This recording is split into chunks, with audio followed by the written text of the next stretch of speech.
আপনারা যদি মানুষের ভোটাধিকার কেড়ে নেন, হাসিনার সাথে আপনাদের পার্থক্যটা কোথায়? এদেশের মালিক দেশের 17 কোটি 18 কোটি মানুষ, কোন দল নয়, কোন একটা গোষ্ঠী নয়, যেখানে সকল নাগরিক সম অধিকার ভোগ করবেন। আমরা নীতিভিত্তিক রাষ্ট্র চাই, তথাকথিত নেতা ভিত্তিক নয়। এবং লাল সবুজের পতাকাকে খামছে ধরেছিল ফ্যাসিস্ট শাসক। তাদের চিন্তা চেতনা ছিল শুধু লুটপাট এবং চেয়ার। এর জন্য তারা রক্তপাত ঘটাতে দ্বিধাবোধ করেনি, তারা গুম করতে দ্বিধাবোধ করেনি, খুন করতে দ্বিধাবোধ করেনি।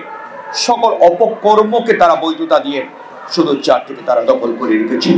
আপনি যদি জুলাই আগস্ট বিপ্লবের কথা বলেন, রাজনৈতিক দল হিসেবে সবচেয়ে বেশি নিহত হয়েছে বিএনপি এবং তার অঙ্গ সংগঠনের নেতা কর্মীরা।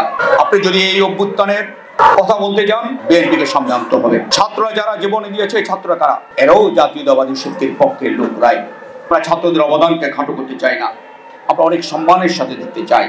তাই বলে 15 বছর ধরে যারা আন্দোলনকে চূড়ান্ত পর্যায়ে নিয়ে এসেছেন, তাদের কথা বাদ দিবেন, এটা কোনো অবস্থাতে গ্রহণযোগ্য হয় না, হবে না।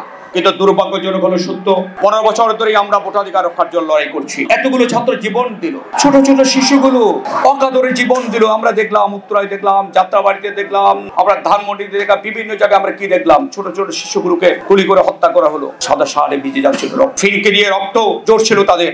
আমরা দেখলাম ঢাকার পিচ ডালা কালো রাস্তা লালে লাল হয়ে গেল। মুরগি জবাই করলে যেভাবে ছটফট ছটফট করতে সময় নিস্তেজ হয়ে যায়, আমাদের শিশুগুলোকে সেদিনই দেখলাম ছটফট ছটফট করতে করতে এক সময় নিস্তেজ হয়ে গেল। দুর্ভাগ্যজনক হলো সত্য, গণতন্ত্রের জন্য, বিশেষ করে ভোটাধিকারের জন্য আমরা লড়াই করছি, সেই ভোটাধিকার এখন কেন জানি অনিশ্চিত হয়ে গেছে।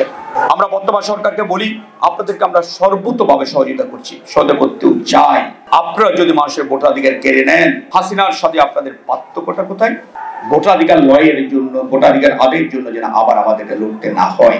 বলে গেলে চলবে না। হাসিনার পতনের এক সপ্তাহ আগে, একদিন আগে কে কি জানতো হাসিনার পতন হবে? এরকম শক্তিশালী, এরকম একটা ফ্যাসিস্ট শাহী দুনিয়াতে খুব কমই দেখা যায়, কিন্তু সে ফ্যাসিস্ট শাহীও পালাতে হয়েছে। এক সপ্তাহ আগে বলেছিল হাসিনা পালায় না। কাজেই সেখান থেকে আমি শিক্ষা নেওয়ার জন্য এই সরকারের প্রতি অনুরোধ করব।